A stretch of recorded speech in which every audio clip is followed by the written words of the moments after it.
Vamos a cantar Dios y luego nos vamos.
buenas noches, ¿cómo están? Espero que se encuentren muy bien. Pastor Juan les saluda.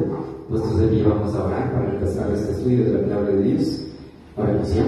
Padre Celestial, gracias te damos en esta tarde. Queremos agradecerte por darnos la bendición de poder reunirnos. Encomendamos en tus manos en lo que ahora queremos hacer. Principalmente queremos cantar esta canción, queremos continuar estudiando lo del Apocalipsis y también queremos dejar las peticiones sobre esta madre iglesia que tiene tanto agradecimientos, peticiones, y que tú seas bendiciendo, guiando y fortaleciendo cada uno de nosotros. Gracias por poner ese querer y ese ser en cada uno de nosotros. Gracias también por cada hermana y hermano que se encuentra aquí, y si es que van a venir más hermanas y más hermanos que puedan apresurar y poder venir y poder estudiar tu palabra. Agradecemos por ello. Oramos en Cristo Jesús. Amén. Tomen asiento ya. Saben, usted tiene un boletín y dice así: Iglesia Bíblica Bautista Dios es Fiel, Cayambe 2023, febrero 8, miércoles. Este es el boletín número 250, JJUS. Si usted gusta puede poner un nombre. Vamos a buscar la palabra de Dios en el libro de Salmos. Ahí aquí ya se me movió. En el libro de Salmos, capítulos 56, versículos números 16 al 17. Vamos a ponernos de pie y vamos a leer este texto, estos dos textos, ¿sí? Así dice la palabra de Dios, a la voz de tres. 1, 2, 3. Dice la palabra de Dios en Salmos 55, 16 al 17. En cuanto a mí, a Dios clamaré, y Jehová me salvará. Tarde y mañana y a mediodía oraré y clamaré, y Él oirá mi voz. Amén. Tomen asiento ya. A continuación vamos a cantar esta hermosa canción. Se titula y dice así: Señor, tu nombre, autor Ignacio Bautista. Y vamos a cantar esta canción muy hermosa ya.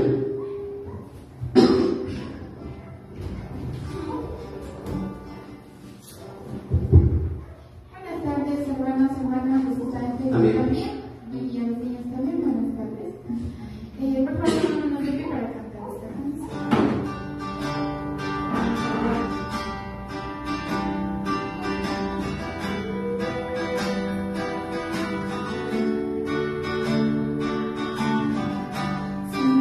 No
Amén.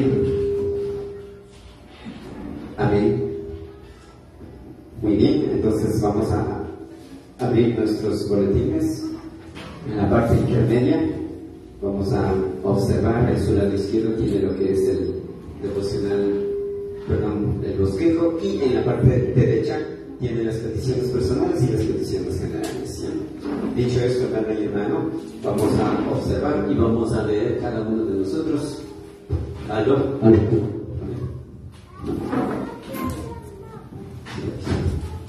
Ya, vamos a ver ya. Ahí que dice.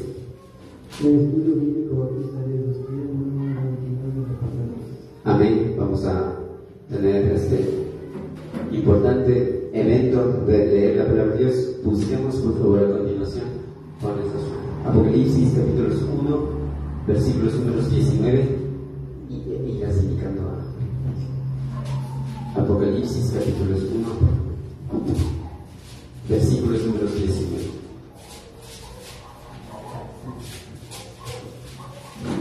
Antes de que leamos esta parte de la palabra de Dios, vamos a dar la bienvenida. ¿Cómo te llamas, hijo? ¿Cómo te llamas? Dina. Ya, vamos a dar la cordial bienvenida a Dina.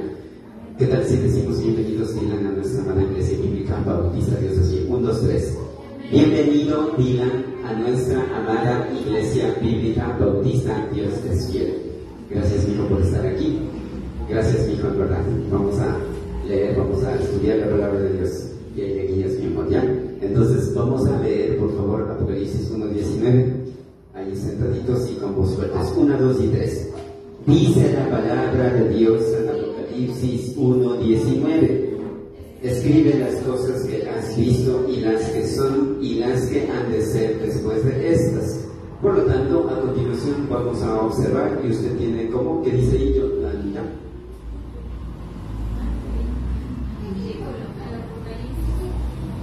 Lee de nuevo. Pero no.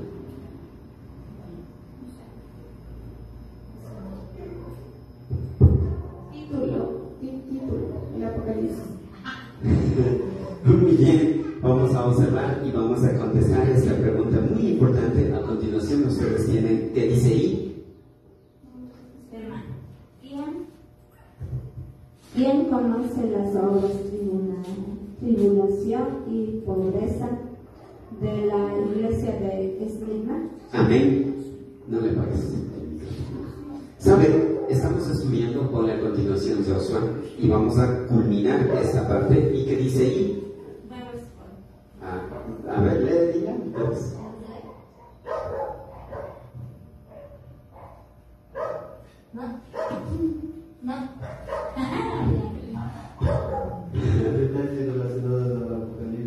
Amén. Vamos a observar y nosotros estamos viendo el 15º detalle relacionado al Apocalipsis. Usted tiene con el número 15. ¿Saben qué dice ahí? 7 cartas para la siguiente. Amén. Pásale a la siguiente, por favor, hijo. Y dice así de la siguiente manera. Y veamos, por favor. Joshua, ahí puedes leer. Avanzados en Apocalipsis 2 y 3. Lee, tienes el micrófono ahí del otro de lado. Gracias. Avanzados en Apocalipsis capítulos 2 y 3. Entonces, en esta parte del libro de Apocalipsis, observamos que hay 7 cartas muy importantes para 7 iglesias. Amén. Entonces vamos a ver a continuación. Usted tiene como el número 6. Estamos desarrollando esta parte muy importante que dice ahí. Estamos estudiando sobre algunos aspectos muy importantes y necesarios en cuanto a la segunda carta enviada a la segunda iglesia cristiana. La segunda carta escrita a la segunda iglesia se llama, es usted tiene como literal B. ¿Qué dice ahí? Apocalipsis 2, 8 al 11. Amén. En esos versículos está basado y dice, y escribe al ángel de la iglesia en Esmirna, el primero y el postrero, el que estuvo muerto y vivió, y dice esto: yo conozco tus obras y tu tribulación y tu pobreza, pero tú eres rico, y la blasfemia de los que se dicen ser judíos y no lo son, sino sinagoga de Satanás. no temas en nada de lo que vas a padecer. Aquí el diablo echará a algunos de vosotros en la cárcel para que seas probado y tendréis tribulación por 10 días. Sé fiel hasta la muerte y yo te daré la corona de vida. El que tiene oído, oiga lo que el Espíritu dice a las iglesias. El que venciere no sufrirá daño de la segunda muerte.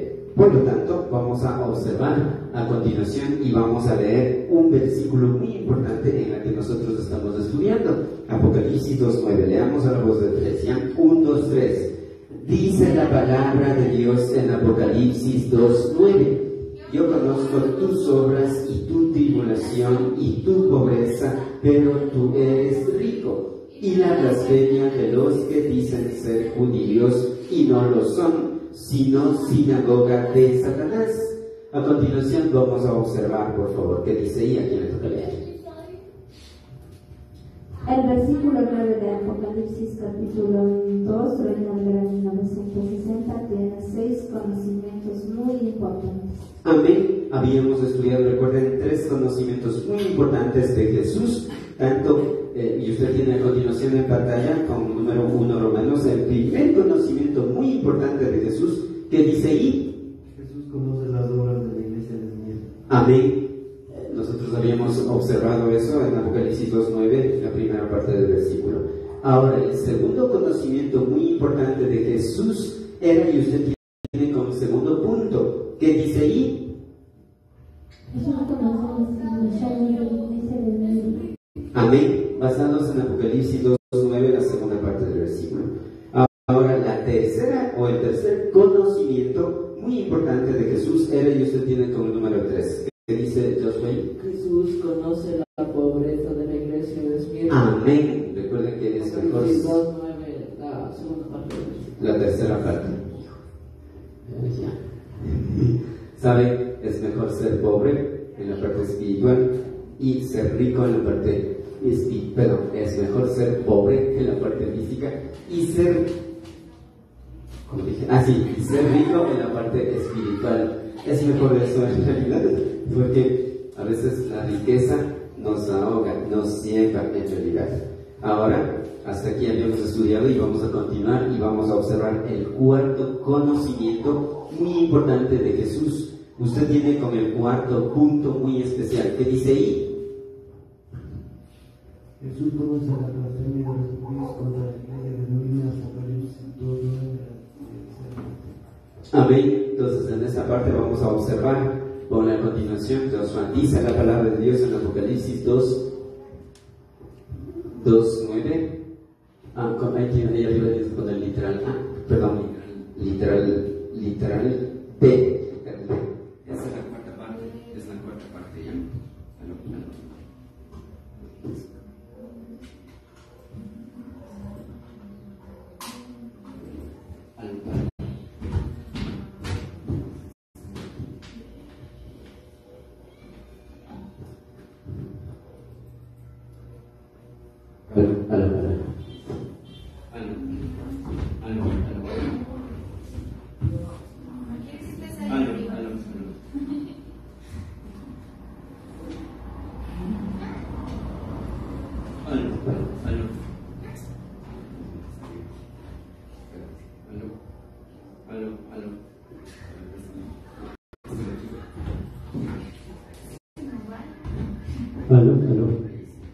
Ya, entonces, como les decía, vamos a leer esta parte. ¿Saben qué dice? A la voz de 3. 1, 2, 3. Dice la palabra de Dios en Apocalipsis 2:9, la cuarta parte del versículo. Y la blasfemia de los que se dicen ser judíos. Esta parte vamos a ver, ¿no?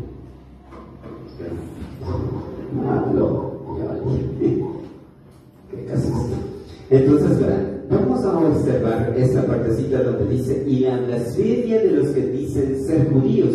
Entendiendo el versículo dice, yo conozco tus obras y tu tribulación y tu pobreza, pero tú eres rico. Y vamos a observar en este momento, y la blasfemia de los que se dicen ser judíos.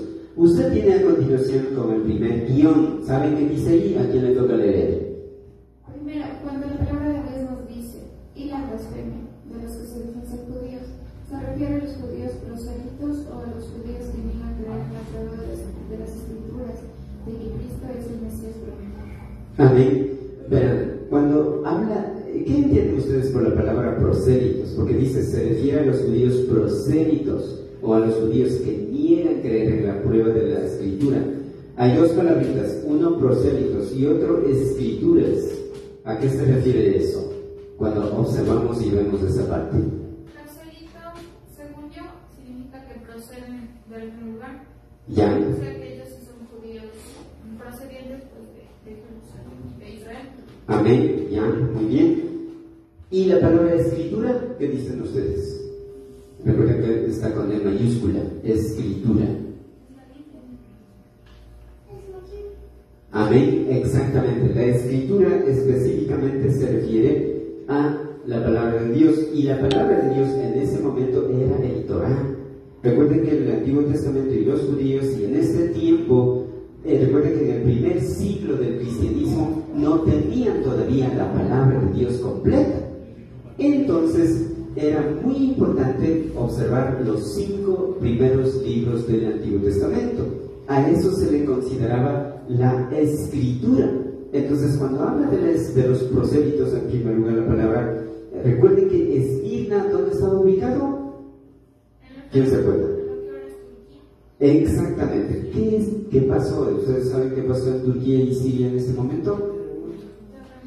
Exacto. ¿Se dan cuenta? Hay más de 7,000 personas que ya han muerto y está hecho pedazos en realidad, y hay que orar por ellos. Y justo ahora yo ya le puse una petición de oración por Turquía y Siria. Entonces, en Turquía en este momento está ubicado Esmirna. Entonces, cuando dice prosélitos, significa personas que inmigraron. Nosotros somos inmigrantes acá a la ciudad de Cayambe, porque no somos de Cayambe, pero como estamos inmigrados aquí, somos cayambeños, pero originalmente no somos de aquí. Entonces, asimismo habían judíos que estaban infiltrados, inmigrados, involucrados en ese tiempo allí. A eso se les llama prosélitos. Y recuerden, dice, y la blasfemia de los que dicen ser judíos. La palabra de Dios nos dice, vamos a ver a continuación, se nos propone Romanos capítulos 2, ahí nos aclara un poquito, versículos números 28 al 29. Ahí quiero que alguien pueda leer, ¿ya? Romanos 2, 28 al 29, ¿ya? Busquemos esa parte, y si alguien ya tiene, lea, por favor. O al que le toca, ¿a quién le toca? A mí. Ya, lee, mi amor. Romanos 2, 28 al 29. Dice así la palabra de Dios. Pues no es judío el que lo es exteriormente, ni es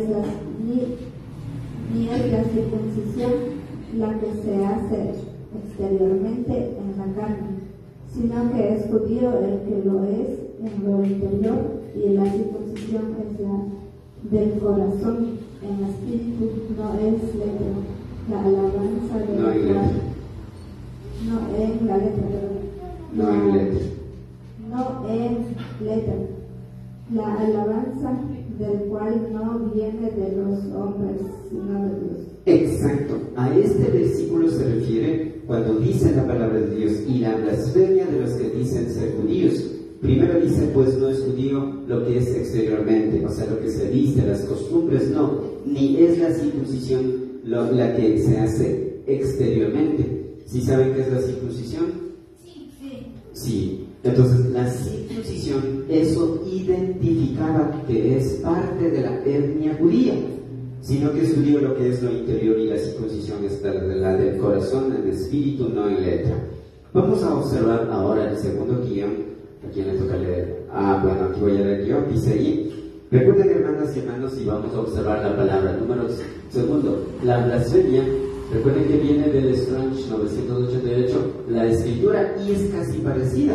Lo único que cambia es en verdad el latín. Blasfemia, ¿se dan cuenta? Y aquí dice blasfemia. Entonces la palabra blasfemia, ¿y saben qué significa? Aquí le toca leer ahí. Significa insulto contra Dios, blasfema de licencia, injuria, reputación, palabra ofensiva y religiosa, ofensiva de burla, crueldad, humillación, desprecio. Amén. Eso es en verdad, y eso es lo que hacían los judíos contra la la iglesia cristiana, contra judíos cristianos y contra gentiles cristianos. Número 3, vamos a ver cuando el tercer guión, ¿qué dice ahí? Cuando la palabra de Dios dice, la blasfemia de los que dicen ser judíos, cerca a todos los de la judía que rechazan y no tienen a Jesucristo en el corazón, a la vez odian a la cristianidad. Exactamente. O sea, los judíos, recuerden esto, que por su descendencia nacional eran de la etnia o de la nación de Israel, pero no en la parte espiritual. La verdadera circuncisión decían que entraba. Recuerden que cuando en el Antiguo Testamento, cuando circuncidaban, se hacían parte de la etnia o del pueblo judío. Los judíos blasfemaban, o sea, insultaban, injuriaban, discriminaban y hablaban mal a Cristo. Y recuerden que dijo Jesús: a los suyos vino y los suyos no le recibieron. Entonces, imagínense, si a Jesús le rechazaron, entonces no se diga a los cristianos. ¿Quiénes hacían problemas? ¿Quiénes hacían el complot? ¿Quiénes empezaban a dar órdenes para matar, para maltratar, para torturar a los cristianos de Esquina? Eran los judíos. Eran los judíos que eran judaizantes, los saduceos, fariseos, y que creían en sus cosas. Entonces, se da cuenta, los mismos judíos también fueron los autores, promotores que le mataron a Jesús, que le crucificaron a Jesús. Como en otras partes, en Esquina se opusieron ásperamente, se opusieron groseramente y fuertemente a la cristiandad. Cuando hablamos de la cristiandad, estamos hablando de los que creen en Cristo Jesús. Y en el martirio que vieron al pastor Policarpo, dice que los judíos se unieron con los paganos en el clamoreo, en el ruego y suplicio para que fuese echado a los leones, para que fuese matado, para que fuese torturado, y en especial a pastor Policarpo. ¿Quiénes incitaron para que le mate? El rey, en este caso, me olvidé el nombre, Tito Domiciano, era los judíos. Y habiendo en este obstáculo, en este impedimento y traba en ello, en realidad fue quemado y murió quemado el pastor Policarpo. Recuerden que el Policarpo era discípulo de Jesús. Ahora, ¿por qué estamos viendo de él? Porque Policarpo era pastor de esta madre iglesia. Y esta madre iglesia, y la palabra de Dios, recuerden que dice ahí, y la blasfemia de los que dicen ser judíos. Hasta ese momento los judíos seguían persistiendo, tenían esa potestad porque se llevaban bien con los reyes y por lo tanto pedían esa autorización, ese legado, e iban y mataban, hacían complot a las personas. Es parecido ahora, por los años de 1985-90, el cura tenía la potestad. Entonces el cura reunía a la gente y perseguía contra el cristianismo, contra los cristianos. Entonces eso. Y dice que habiendo este obstáculo, este impedimento y traba ello, demandaron que fuese quemado vivo el pastor Policarpo. Y con sus propias manos llevaron leña para la hoguera y fue quemado. ¿Quiénes hicieron esto? En realidad fueron los autores primarios, los judíos. A eso se refiere cuando dicen ser judíos, blasfeman los que dicen ser judíos, pero no lo son. Entonces eso ya. Vamos a observar alguna pregunta, alguna duda, si no vamos a ver el quinto conocimiento muy importante y volvamos al libro de Apocalipsis capítulos 2, versículos números 9, indicados de la Biblia, mi amor. Ya, dice así la palabra de Dios. Perdón, ¿qué dice? ¿Ahí a quién le toca leer? Jesús todo este tema son se denomina Exactamente, pero dice: yo conozco tus obras y tu tribulación y tu pobreza, pero tú eres rico, y la blasfemia de los que dicen ser judíos. La siguiente parte dice: y no lo son. Vamos a observar esa parte a continuación. En Apocalipsis 2:9 dice: y no lo son. Ahora, no sé si usted entiende. Y la blasfemia de los que dicen ser judíos y no lo son. ¿A qué se refiere eso? Tome mucho en cuenta la palabra prosélito. ¿Saben? Cuando la palabra de Dios dice: y la blasfemia de los que se dicen ser judíos y no lo son, en verdad eran personas extranjeras que estaban involucradas en la esquina, quienes creaban problemas, quienes creaban persecuciones, quienes hacían lo que venga en gana bajo la autoridad y el poderío del rey romano, porque se complacían, tenían esa unión, tenían esa amistad. Vamos a ver en el primer punto, a continuación, qué dice ahí, primer guión, perdón.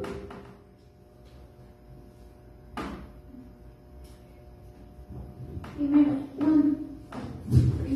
cuando la palabra de Dios nos dice, y no lo son, se refiere que esta clase de judíos eran infiltrados inclusive de otras etnias, naciones y pueblos, que se unieron para odiar a Jesucristo y a la cristiandad.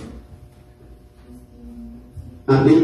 Entonces, eso era verdad. Vamos a ver a continuación el segundo guión. ¿Saben qué dice ahí? Vamos a observar la palabra, no lo son. En el idioma original, usted como ve, hay 4 letras aquí, y no lo son. En realidad, en el idioma original solo es esta palabrita, refiriendo a todo esto. Entonces, viene del 3756, recuerde, la escritura tiene 3 letritas, 1, 2 y 3, y la palabra es ou. Y esa palabra ou, ¿sabe qué significa? Aquí en el leer. Palabra primariamente negación absoluta, ignorar, ni siquiera aun siendo, hacerse que no lo son, caer en mentira y vergüenza. Amén. ¿Qué entiende por esta palabra? ¿Alguien puede decir esto? Negación absoluto. Cuando uno niega algo sin siquiera dudar de si es verdadero o no. ¿Ya? ¿Alguien más? ¿A qué se refiere cuando dice negación absoluto?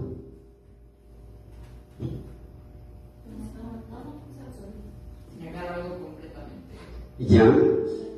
Sí, la negación absoluta, recuerden que lo contrario de absoluto es relativo. Entonces, la negación absoluta es rotundamente, o sea, se mantiene en esa mentira, es de manera total, es de manera real y es de manera específica, mentir o negar en eso. Eso es lo que se refiere, ¿verdad?, cuando dice, y no lo son. Recuerden que lo contrario de absoluto es relativo. Y ahí es lo que hablan cuando hay mentiras a medias y todo eso, ¿ya? Vamos a ver ahora con el tercer guión. ¿A quién le toca leer? Cuando la palabra de Dios nos dice y no lo son, se refiere que había personas que eran judías, pero que negaban a Jesucristo. También había personas que no eran de la etnia judía, pero se infiltraban para atacar a la iglesia de Cristo.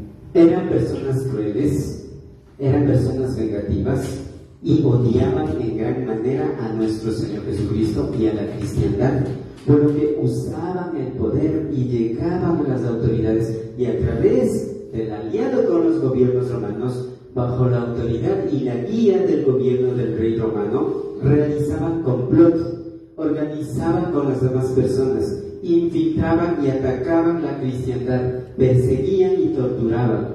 Esto no solo se dio con los judíos, más bien muchos se infiltraron en la mala iglesia de esquina y llegaban y mataban. Entonces sufrieron mucho por causa de nuestro Señor Jesucristo y de su santa palabra.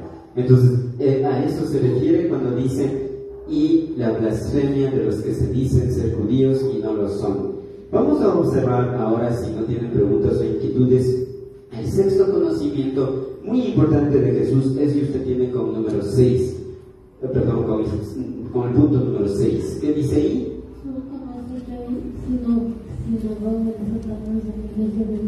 Amén. Recuerden que la palabra de Dios nos dice en Apocalipsis 2:9, la sexta parte del versículo. ¿Saben qué dice? Pasar a la siguiente. Vamos a observar esa parte ya.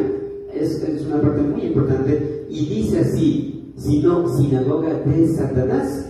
Si usted lee todo el versículo, dice: yo conozco tus obras y tu tribulación y tu pobreza, pero tú eres rico, y la blasfemia de los que se dicen ser judíos y no lo son, sino sinagoga de Satanás. En primer lugar, primer guión, ¿qué dice ahí? Pasa atención.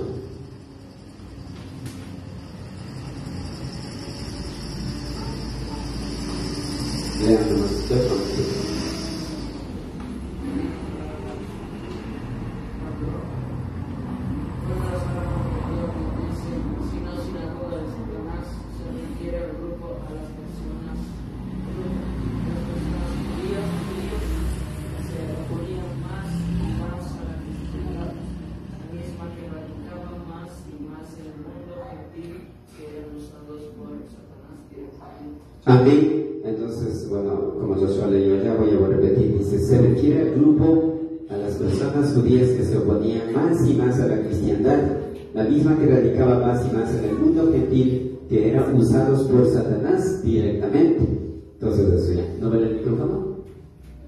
A continuación veamos el segundo guión en cuanto a la palabra sinagoga. La palabra sinagoga viene, como usted tiene, 4864, recuerden la escritura, y la palabra es sunagoge. ¿Y saben qué significa esta palabrita? De ahí viene la palabra sinagoga. ¿A quién le toca leer? Significa mendicidad, indigencia extrema y con mucha necesidad física que pasaba la iglesia del niño. Ah, ya, wow, no es eso. En realidad, acá en esta parte, y sí me he equivocado, pero recuerden que usted tiene en su bosquejo sinagoga, ahí dice, en el segundo punto viene del griego 4864, sunagoge, y ¿saben qué significa? Reunión de no más de 20 personas, asamblea de personas, judía, la reunión o el lugar por analogía. ¿Qué significa la palabra analogía? ¿Alguien ha escuchado esa palabra? Y sinónimo de iglesia cristiana, congregación, sinagoga. Eso es lo que significa ya la palabra sinagoga. Pero ¿qué significa la palabra analogía? ¿Alguien entiende? ¿Han escuchado? La palabra es analogía. La palabra analogía, ¿no? Yo entiendo que analogía es como una parábola más o menos. Ya. La palabra analogía significa o hace referencia a algo parecido, algo que se asemeja, algo en similitud, algo que se parece. Eso es lo que se refiere a analogía, ¿ya? Entonces, la sinagoga era una analogía o algo parecido a las iglesias que actualmente hay. Número 3, vamos a ver ahora, recuerden, esta es la palabra sinagoga, vamos a observar ahora la palabra Satanás. La palabra Satanás, de la misma forma, viene del griego 4567, esta es la escritura, y la palabra es lo mismo, Satanás. No hay un cambio en el griego. En el griego y en el castellano es Satanás. ¿Y qué significa? ¿A quién le toca leer ahí? Significa el acusador, el diablo, el enemigo del cristiano, el adversario de Dios, que tiene poderes sobrenaturales, el vencedor, el Apolón, el dragón y la serpiente antigua. Amén. El Apolión es, no el Apolón. Entonces, todos esos nombres tiene Satanás. Recuerden, Satanás dice que es el acusador. Escuchen, Satanás es el acusador, es el diablo. Recuerden, acusador 1, el diablo, el enemigo del cristiano. 4, el adversario de Dios. 5, que tiene poderes sobrenaturales. 6, el tentador. 7, el Apolión. 8, el dragón. Y 9, la serpiente antigua. Ese es Satanás. Esa imagen que aquí usted lo ve, en sí, así no es el demonio, no es el Satanás, no tiene cacho, no tiene nada de ello. Lo que sí es la fealdad de sus actos, de su corazón, lo demuestra así. Pero en la parte física dice que Satanás inclusive se viste como ángel de luz para engañar. Si así fuera, imagínense que se presentara así Satanás, quien quiera se diera cuenta y dijera, wow, es Satanás, y no caería en la tentación. Entonces eso ya. Pero recuerden, todo eso es lo que tiene, puedes disminuirle, todo eso es lo que tiene Satanás. Tomen mucho en cuenta: acusador, diablo, enemigo del cristiano, adversario de Dios, poderes sobrenaturales, tentador, Apolión, el dragón y la serpiente antigua. ¿Se da cuenta? Todo eso tiene, y todo eso también vamos a ver en los versículos que vienen en los días futuros, ¿ya? ¿Alguna duda, alguna pregunta? Si no, veamos el cuarto guión. ¿Saben qué dice el cuarto guión? ¿A quién le toca leer?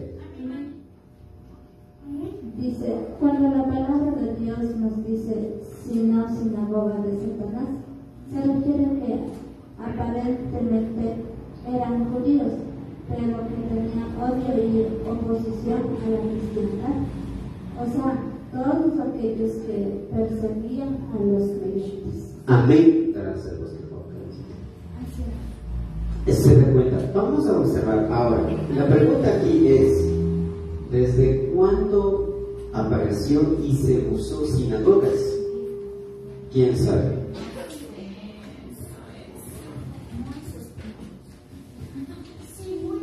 No saben. ¿Alguien? ¿No han escuchado de pronto tal vez?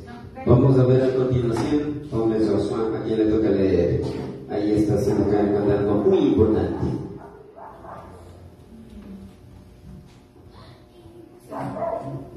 Descripción del primer año de Cristo por Nabucodonosor. Amén.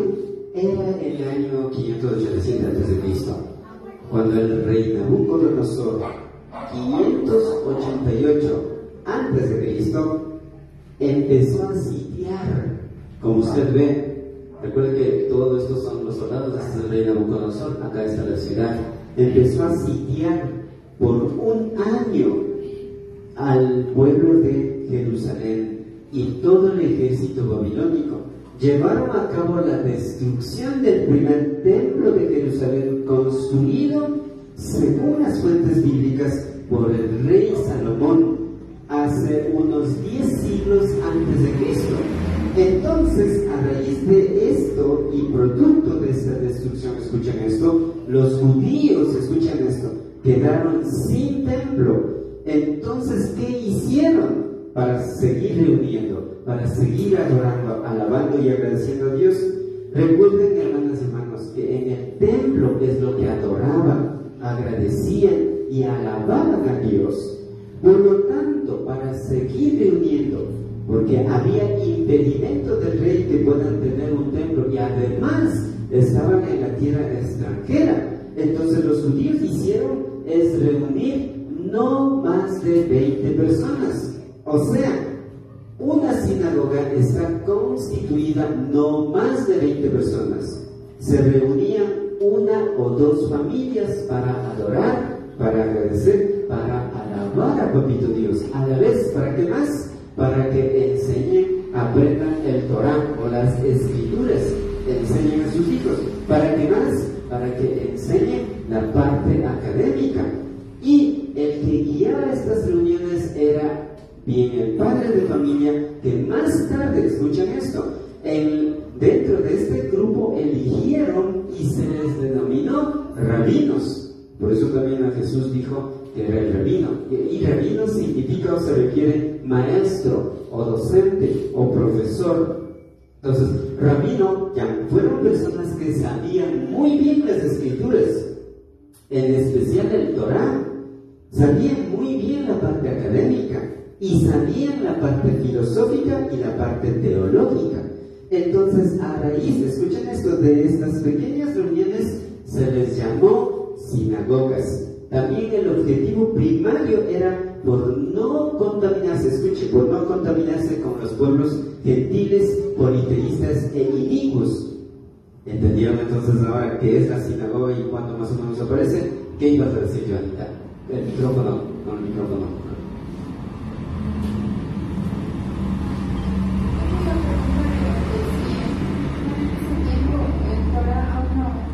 No estaba escrito para todas las personas, ¿verdad? No era algo común que todo el mundo No, escrito. exactamente. Entonces las personas que enseñaban el Torah, ellas podían escribir, o sea, a su memoria y escribir, o también era prohibido hacer eso.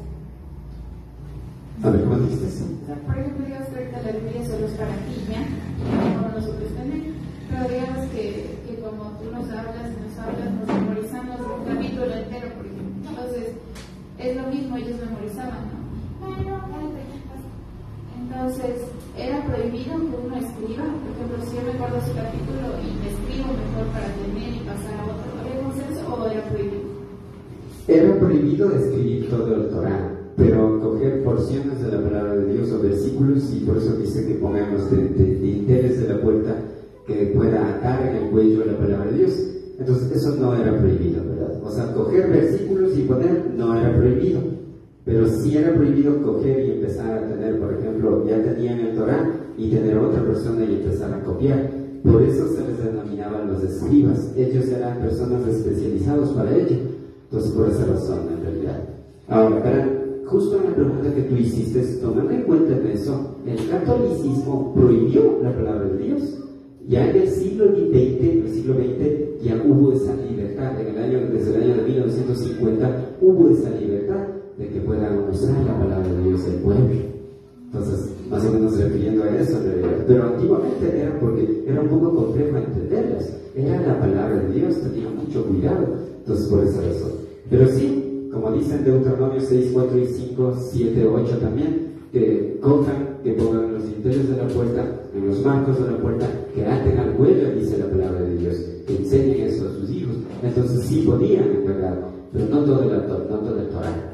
Eso, ¿ya? A continuación, Joshua pone, ¿ya? Usted tiene con el siguiente asterisco y dice así. ¿A quién le toca leer ahí?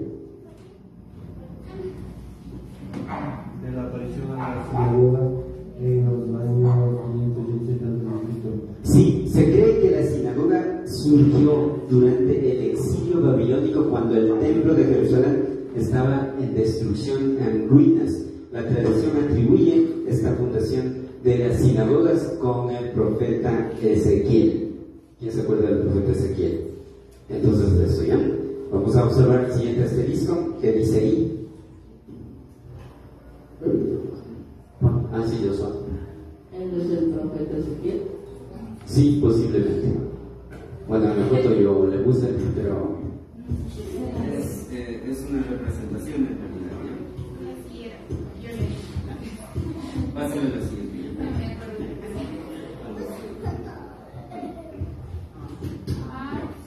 Aló. Entonces vemos, ahí leemos a quién le toca. Amén. Aló.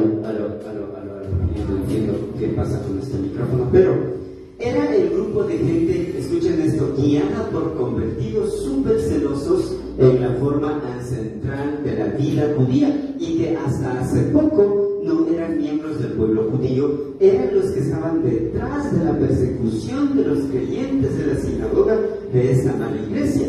El que se llame a estos judíos sinagoga de Satanás probablemente indica que ellos perseguían a los cristianos, a la vez seguían con la costumbre del Antiguo Testamento, seguían imponiendo la circuncisión, seguían haciendo sacrificios tanto de animales como de palomas, becerros, cabritos y tórtolas. También estaban basando y haciendo caer en cuenta que la salvación era por obras. Y lo más triste y la torpeza era que no creían a Jesús como Dios, como el Hijo de Dios, como el Salvador y Todopoderoso. ¿Saben? Satanás, como un nombre personal, y se refiere a la persona del diablo, es decir, Satanás se infiltró en una persona y empezó a abusar, por eso llegó a matar. El término sinagoga se dejaba del todo para aquellas y todas personas. Los cristianos se apropiaban exclusivamente del honorable término de la iglesia. Sinagoga de Satanás, la única vez que se emplea el término sinagoga en el Nuevo Testamento por la Asamblea de Cristiana, y eso es por el apóstol Pablo. Por más tiempo se mantenía la unión de la iglesia y la sinagoga judaica. Entonces, conforme los judíos se oponían más y más al cristianismo, y esto se alegaba más y más al mundo gentil, los judíos iban y judaizaban a los gentiles. El término sinagoga se dejaba del todo para todas aquellas personas. Entonces recuerden, los judíos que podrían haber sido de la iglesia de Dios, ya por su oposición e incredulidad habían llegado a ser la sinagoga de los Satanás, perdón. Así el trono de Satanás representaba la oposición pagana al cristianismo. Las profundidades de Satanás eran las herejías, era la mentira, era matar, era torturar, era maltratar y ver sufriendo al ser humano, pensando de que si así le hacemos sufrir, podrían retribuir, retractarse y negar la fe en Cristo Jesús. Pero eso no hizo la iglesia de Esmirna. Entonces, hermano y hermano, hoy yo le animo a usted: no niegue a Jesús, vaya, comparta, sea esa sal, esa luz. No esté insultando, no estés enojándose, no estés ahí hecho el gallito o hecho la maquinita, y en verdad póngase bien al día con Papito Dios. no hable malas palabras. Así es que el que se llame a estos judíos Satanás o sinagoga de Satanás probablemente indica que lo perseguían a los creyentes. El siguiente asterisco, ¿qué dice ahí? ¿A quién le toca ahí? Creo que era aquí. De lo que proviene la palabra sinagoga de Satanás. Amén. La palabra sinagoga proviene de una palabra griega que significa asamblea de hombres o congregación y se usaba de manera muy parecida a la palabra inglesa iglesia. La sinagoga de Satanás entonces es una asamblea o congregación de iglesia formada por incrédulos individuos que dicen ser judíos pero que no lo son, sino que ofenden, que no creen en Cristo Jesús. Entonces, eso ya. Ahora, recuerden que como ya leímos en Romanos 2, 28, 29, lo que es lo exterior y decir que es judío no lo es, sino lo interior. Aquella persona que tiene a Cristo Jesús espiritualmente es judío. ¿Se dan cuenta? Muy bien, vamos a ver el siguiente asterisco. ¿Qué dice ahí? ¿A quién le toca leer? Joshua, ¿puedes leer? No, sigan nomás, sigan nomás. ¿Sí vale? La primera cuestión es que la fidelidad... No es allí, todo retrasado allí. Debemos saber lo característico de las actividades de Satanás. Amén. Amén. Exactamente, ahí estamos. Una de las características y actividades de Satanás es ser engañador, ser mentiroso y particularmente la falsificación de las cosas de Dios, porque de los tales son los apóstoles falsos, fraudulentos, que se disfrazan como apóstoles de Cristo y en realidad salen a engañar a las demás personas. Ahora, porque el mismo Satanás se disfraza como ángel de luz y ustedes saben que no es de extrañarse, usa también a los ministros supuestamente que se disfrazan, decir que son pastores y todo eso. Entonces, de la misma forma sucedió eso. Ahora, vamos a ver, como aquí dice el asterisco, debemos saber sobre las características de la actividad de Satanás. Satanás es mentiroso, Satanás le gusta matar, Satanás le gusta ver la sangre, le gusta maltratar. A algunos le gusta tal vez degollar a un animal o sangrar, le gusta tal vez a uno de ustedes aquí. Si le gusta eso, tenga mucho cuidado porque a Satanás le gusta eso. Le gusta ver la sangre, le gusta maltratar, le gusta que las personas estén en pedazos, sufriendo y todo eso. Sigamos al siguiente, Joshua. El siguiente asterisco que dice ahí. Sí, yo. Queremos saber de algunos comentaristas teólogos que aportan como... Sí, ahí tenemos. Albert Burns. Espérate, ahí tenemos a continuación. Tenemos el primer teólogo que dice así en cuanto a esta frasecita. Recuerden que estamos observando y no lo son sino sinagoga de Satanás. ¿Qué dice ahí? ¿A quién le toca? Pues Albert Barnes. Exactamente. Albert Barnes. Recuerden que pues es nombre por si acaso, ¿ya? Pues Albert Barnes explica que en los tiempos del martirio de Policarpo, los judíos de Esmirna estaban entre los enemigos más aguerridos de los cristianos y fueron los que demandaron la muerte de la vida del pastor Policarpo con mayor violencia y también de los otros creyentes. ¿Ya? El siguiente línea slash que dice ahí. Sí, Joshua. ¿De qué país era? ¿Quién? ¿De qué país era? ¿Pero quién? Él es un comentarista. ¿Es un comentarista actual? Es un comentarista actual. Él es de Inglaterra, el señor pues Albert Barnes. Vamos a ver a continuación la siguiente línea slash que dice ahí. Exactamente. Eusebio dice que estos eran los que más esforzadamente exigían la condenación de Policarpo cuando fue apresado y llevado ante el proconsol de Esmirna. A continuación, el siguiente. Él era de Estados Unidos. Otro, el siguiente slash. ¿qué dice ahí? William Barclay. Exacto. William Barclay además describe que durante el martirio de Policarpo, quemado y apuñado hasta la muerte, un día sábado 23 de febrero del año de 1555 después de Cristo, los judíos fueron los primeros en llevar leña para el fuego. A pesar de estos quebrantos, la ley del día de reposo con esta carga, y se fueron para poder ser los autores inclusive de la muerte no solo de Policarpo, sino también de otras hermanas y hermanos, ¿ya? Y finalmente ahí tiene a quien le toca leer, ¿qué dice ahí? Eso es para nosotros. Dice, Dios tiene un maravilloso futuro preparado para usted, si usted está dispuesto a seguir sus instrucciones. Recuerde las lecciones del mensaje a Esmirna y permanezca fiel a pesar de todo, y no permita que nada su mente lo desaliente. Amén. Les animo en eso, ¿ya? Como conclusión con el hijo, ¿ya? Hemos observado en lo que dice: yo conozco tus obras y tu tribulación y tu pobreza, pero tú eres rico y la blasfemia de los que se dicen ser judíos y no lo son, sino sinagoga de Satanás.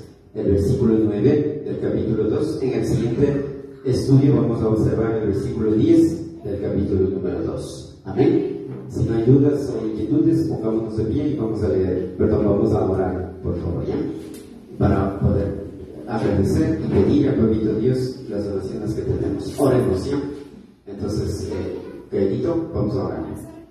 Bien, Dylan, quiero agradecerte a mi hijo por estar aquí y vamos a orar, ¿ya? Oremos. Padre Celestial, gracias te damos en esta noche. Te agradecemos, Papito Dios, por darnos la vida y la salud. Gracias también por la vida y la salud de Dylan, por tener ese privilegio visitando a nuestra iglesia. Agradezco también por la vida y la salud de Néstor, Sandy y Street, que puedan seguir en bendición tuya. De la misma forma, gracias, Papito Dios, por Camilita y también por Karencita. Agradezco por la vida y la salud de Franklin, Jonita y Gaelito. Gracias también por Joshua, mi amor y yo. En tus manos encomendamos. Agradecemos por este estudio de tu palabra. Gracias, Papito Dios, por estas partes de este versículo número 9 que hemos podido estudiar y entender un poco más en cuanto a la sinagoga de Satanás, en cuanto a los que dicen ser judíos y no lo eran y lo maltrataban. Gracias por darnos a conocer todos estos detalles y queremos seguir bendecidos en ti y fortalecidos en ti. Gracias por cada hermana y hermano que tú le has puesto ese querer y deshacer de venir para adorarte, alabarte, agradecerte y entender tu palabra. En realidad salgamos no como entramos, sino bendecidos, animados y fortalecidos. En tus manos encomiendo, orando en Cristo Jesús. Amén. ¿Saben lo que está haciendo, por favor, ya? Vamos a orar. Entonces estamos quiero agradecer de manera muy especial por las hermanas y hermanos que están conectados. Gracias por permanecer. Que Papito Dios los bendiga, los cuide y los proteja. Bendiciones.